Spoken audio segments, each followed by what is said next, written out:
இன்னும் சிறிது நேரம்தான். இன்னும் சிறிது நேரத்தில் இந்த மாங்கல்யம் என் கழுத்தில் இருக்கும். என் சந்திரன் எனக்கு முழுவதுமாக சொந்தமாகி விடுவான். என்னை என் தந்தை போல பார்த்து கொள்ள எனக்கு மாமனாரும், எனக்கு சகோதரன் போல என் சந்திரனின் நண்பனும் இருப்பார்கள். எனக்கென்று ஒரு குடும்பம் கிடைத்துவிடும். இந்த அனாதை என்ற பெயரெல்லாம் போய்விட்டு எனக்கென்று சொந்தமாக குடும்பம் கிடைத்துவிடும். நானும் மகிழ்ச்சியாக வாழப்போகிறேன்.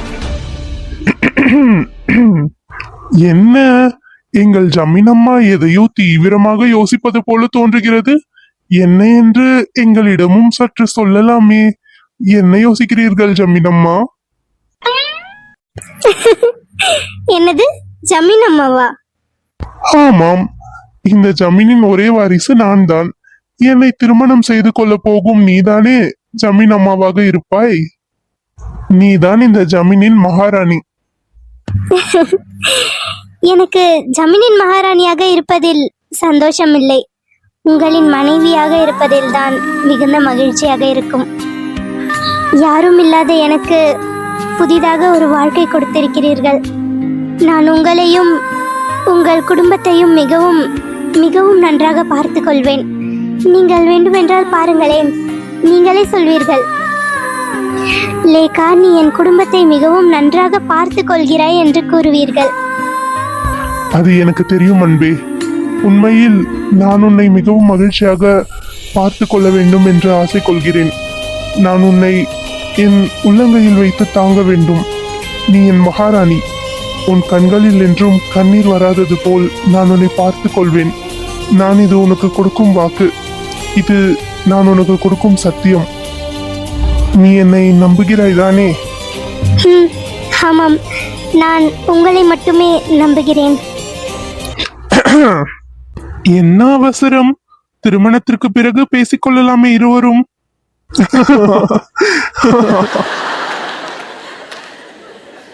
சரி சரி, அனைவரும் சிரித்தது போதும். இப்போது நான் அந்த மாங்கல்யத்தை என் லேகாவின் கழுத்தில் கட்டலாமா? அடடே, என்ன அவசரம்? இன்னும் சடங்குகள் முடியவில்லை. சற்று பொறுமையாக இருங்கள் சந்திரா. இப்போது உங்கள் இருவரின் கைகளையும் ஒன்றாக வையுங்கள். நான் உங்களிடம் சிறிது தானியங்களை தருவேன். அதை நீங்கள் இந்த அக்னி குண்டத்தில் போட வேண்டும். இதை நாம் அக்னி தேவனுக்கு சமர்ப்பிப்பதாக பொருள்.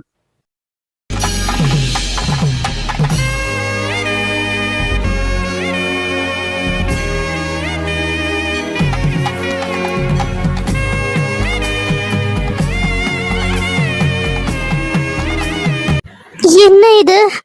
எனக்கு ஏன் தலையெல்லாம் சுற்றுகிறது? எல்லாமே ஒரு மாதிரி மங்கலாக தெரிகிறது. கண்கள் வேறு சரியாக தெரியவில்லை. தலை நோகிறது. லேகா, என்ன ஆயிற்று உனக்கு?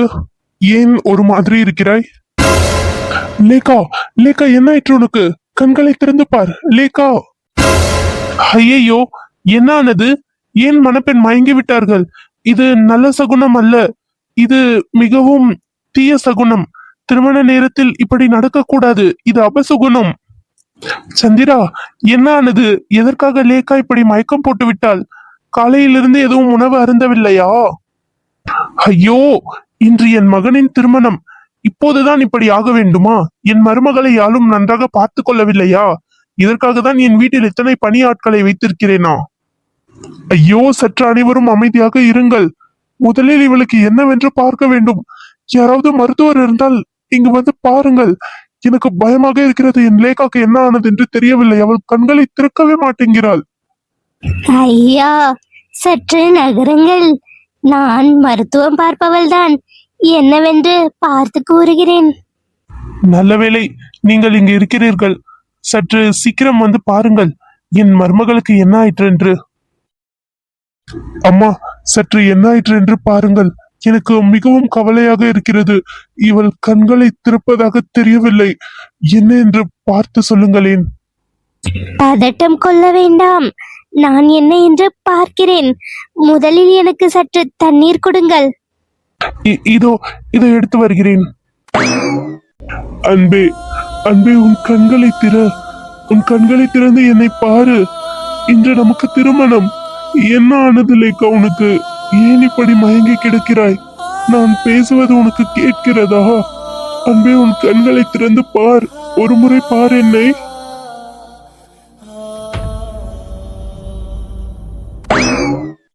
ஆமா, தண்ணீர் கொண்டு வந்து விட்டேன். என்ன என்று பாருங்கள். கொடுப்பா. முதலில் முகத்தில் சற்று தண்ணீர் தெளிக்க வேண்டும். அப்போதுதான் மயக்கம் தெளியும்.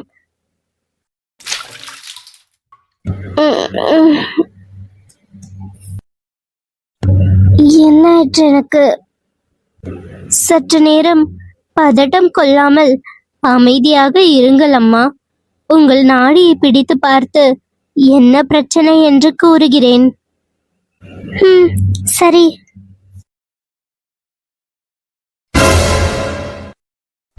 என்னாயிற்று? இவளுக்கு ஏதாவது பிரச்சனையா? இவள் உடல் இப்பொழுது சரியாகி விட்டது தானே? இல்லை என்றால் வேற ஏதாவது மருத்துவம் பார்க்க வேண்டுமா? ஆமாம், அவளுக்கு ஏதாவது மருத்துவம் பார்க்க வேண்டுமா என்று கூறுங்கள். என் மருமகள் இப்போது நன்றாக தானே இருக்கிறாள். எதுவும் பிரச்சனை இல்லையே. ஐயா, அதை நான் எப்படி கூறுவது என்று எனக்கு தெரியவில்லை. இவர்களுக்கு இப்போதுதான் திருமணமாக போகிறது.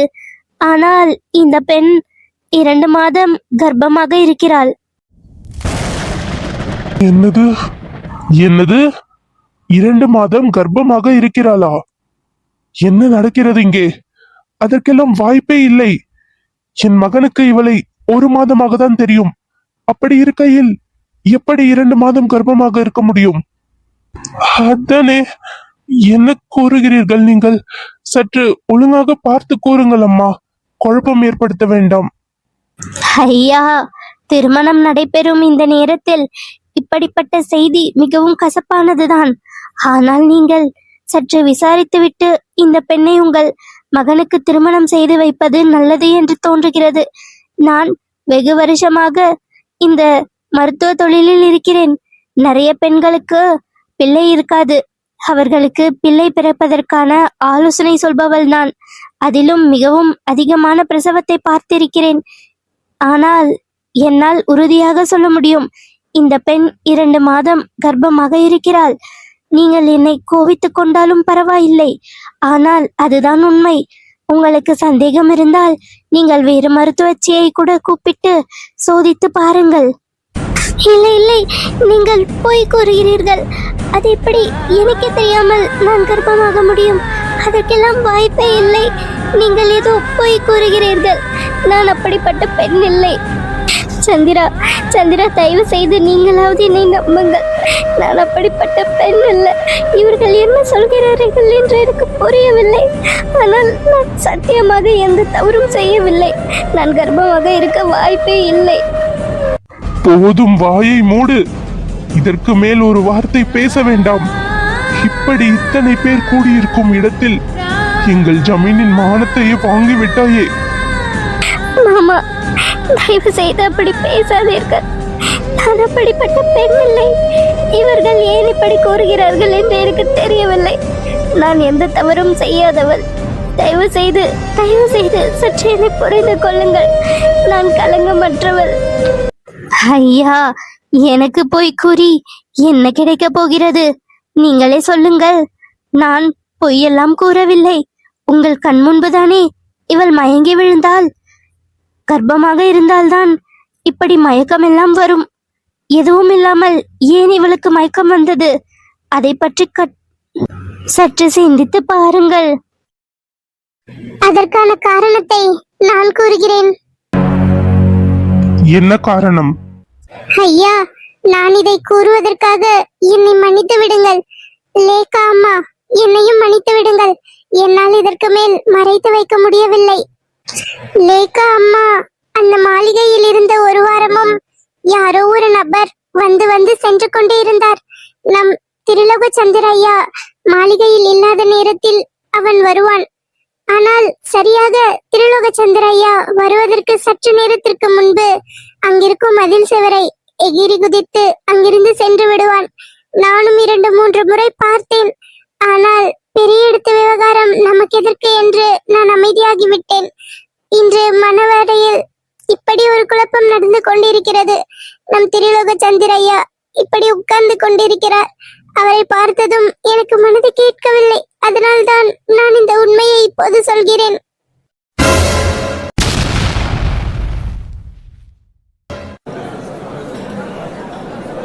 அக்கா, என்ன கூறுகிறீர்கள்? ஏன் இப்படி பொய்யாக பேசுகிறீர்கள்? மாளிகையில் உங்களையும் என்னையும் தவிர வேறு யாரும் இல்லையே. என்னை யார் பார்க்க வந்திருக்க முடியும்? பொழுதும் நான் உங்களோடு தானே பேசிக்கொண்டு இருந்தேன். ஏன் இப்படி பொய் கூறுகிறீர்கள்?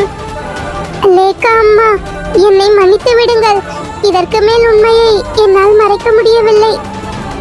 1000 தான் இருந்தாலும் நான் ஜமீனில் வேலை செய்து அவர்கள் போட்ட உணவை தின்று வளர்ந்தவள். என்னால் ஜமீனுக்கு துரோகம் செய்ய முடியவில்லை. என்னை மன்னித்து விடுங்கள். ஐயோ, ஏன் இப்படி அனைவரும் என் மேல் பழி போடுகிறீர்கள்? சத்தியமாக நான் அப்படிப்பட்ட பெண் அல்ல. என்னை பார்க்க யாரும் வந்ததே இல்லை. ஏன் இப்படி பொய் கூறுகிறீர்கள்? போதும், வாயை மூடு. சந்திரா, பார்த்தாயா? அவள் என்ன கூறுகிறாள் என்று பார்த்தாயா? இதற்குதான் உன்னை நான் அன்றே எச்சரித்தேன்.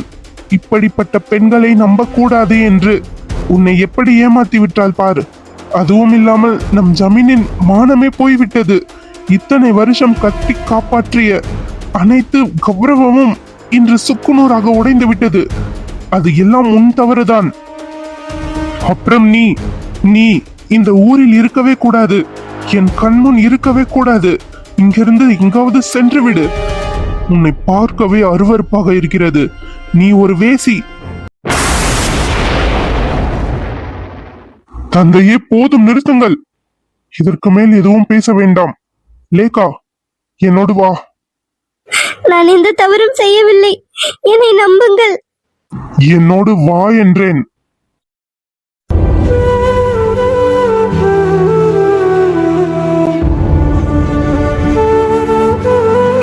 அன்பே, தயவு செய்து நீங்களாவது என்னை நம்புங்கள். நான் அப்படிப்பட்ட பெண் இல்லை. இது வரைக்கும் யாரும் தொட்டது கூட. வாயை மூடு. நான் உன்னிடம் ஏதாவது கேட்டேனா? ஏன் இவ்வளவு கோபம் கொள்கிறீர்கள்? எதற்காக அனைவரும் இப்படி பேசுகிறார்கள் என்று எனக்கு தெரியவில்லை. ஆனால் நான் அமைதியாக இரு. யாரோ ஒருவர் கூறுகிறார்கள் என்பதற்காக நான் உன்னை சந்தேகம் கொள்வேன் என்று எப்படி நீ எண்ணினாய் லேகா?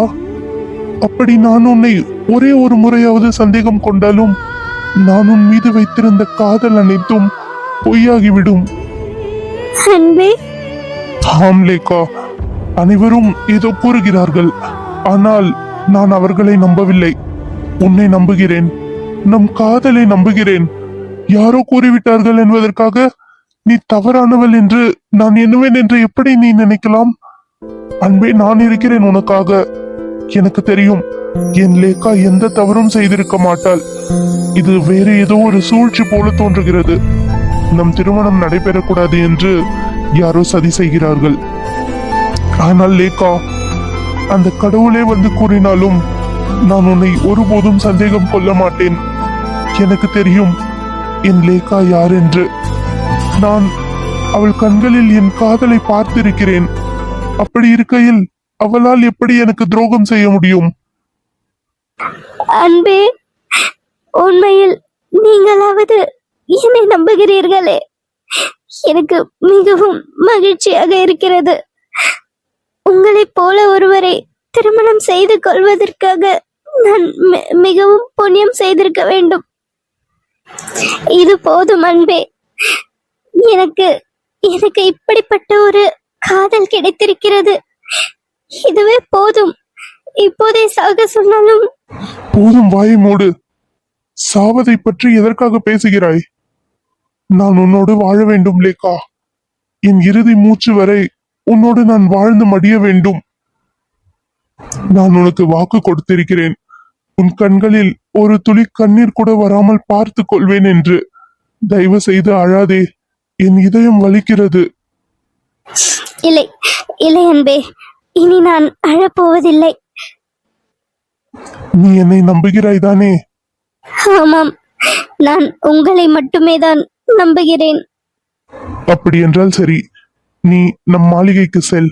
அங்கு சென்று ஓய்வெடு. இங்கு ஏதோ குழப்பம் நடக்கிறது. யாரோ சதி செய்கிறார்கள். அது என்ன ஏது என்று நான் கண்டுபிடித்து விடுவேன். எனக்கு சற்று அவகாசம் கொடு. தந்தை மிகவும் கோபமாக இருக்கிறார். அவரை சமாதானம் செய்துவிட்டு இது என்ன பிரச்சனை என்று பார்த்துவிட்டு வருகிறேன். நிச்சயமாக நம் இருவருக்கும் திருமணம் நடக்கும். இன்று இல்லை என்றால் என்ன, இன்னும் 2-3 தினங்களுக்குள் திருமணம் நடந்துவிடும். முதலில் இந்த குழப்பத்தை நான் சரி செய்கிறேன். நீ சென்று நம் அரண்மனையில் ஓய்விடு அன்பே. ம், சரி.